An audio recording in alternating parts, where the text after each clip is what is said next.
Today are going to present a special item regarding the importance of 10th December.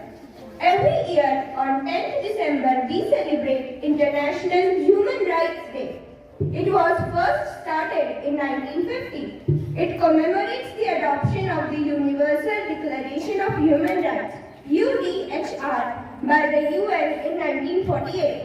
The UDHR was drafted by representatives with different legal and cultural backgrounds from all regions of the world. It has over time been accepted as a contract between government and their people. Virtually all states have accepted the declaration. The 75th anniversary of the UDHR will be celebrated on 10th December 2023. The theme of 2022 Human Rights Day is Dignity, Freedom and Justice for All. The main slogan of UDHR is all human beings are born free and equal in dignity and rights. Talking about the rights, Indian Constitution guarantees 6 fundamental rights to its citizens. Let me tell you some facts about our rights. First of all is right to equality.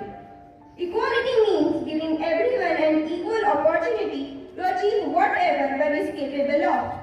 The Constitution says that the government shall not deny to any person in India equality before law or the equal protection of laws.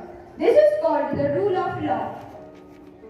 The government shall not discriminate against any citizen on grounds only because of his or her religion, caste, race or gender. Every person is allowed to go to any public place, government offices or educational institution. Second is right to freedom. We all want to live in society, but we all want to be free.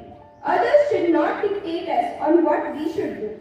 So, the Indian Constitution guarantees all its citizens the right to freedom of speech and expression. Second, assembly in a peaceful manner. Third, form association and unions. Fourth, move freely throughout the country. Sixth, reside in any part of the country. And sixth, practice any profession. But an important thing to keep in mind is your freedom should not cause any public nuisance or disorder. You are free to do anything which does not harm the rights of someone else. Third is right against exploitation. Once the right to liberty and equality is granted, it follows that every citizen has a right not to be exploited. Our Constitution mentions 3 specific evils and declares these illegal. These are human trafficking, forced labor or begar, and child labor. Fourth is right to freedom of religion. Right to freedom includes right to freedom of religion as well. In India, there are many people who follow different religions, while some may not believe in religion at all. Secularism is based on the idea that the state is concerned only with the relation among human beings and not the relation between humans and God. In Indian secularism, the state has to be neutral and impartial in dealing with all religions.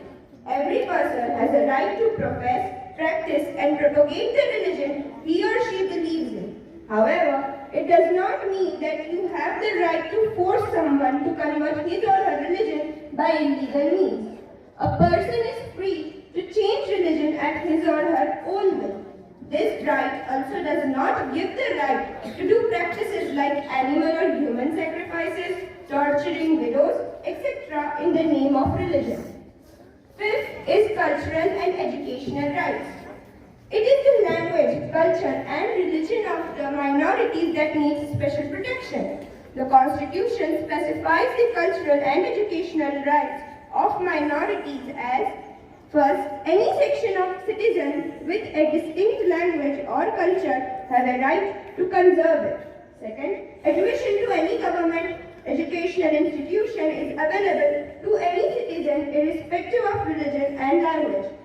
Third, all minorities have the right to establish and administer educational institutions of their choice. Last but not the least is right to constitutional remedies. We have a right to seek the enforcement of the above mentioned rights. This is called the right to educational remedy. This itself is a fundamental right. This right makes other rights more effective. When any of our rights are violated, we can seek remedy through courts. That is why Dr. B.R. Ambedkar called the right to constitutional remedies the heart and the soul of our Constitution. Through this right, we can directly approach the Supreme Court or High Court. That was some brief information on the fundamental rights our Constitution guarantees us.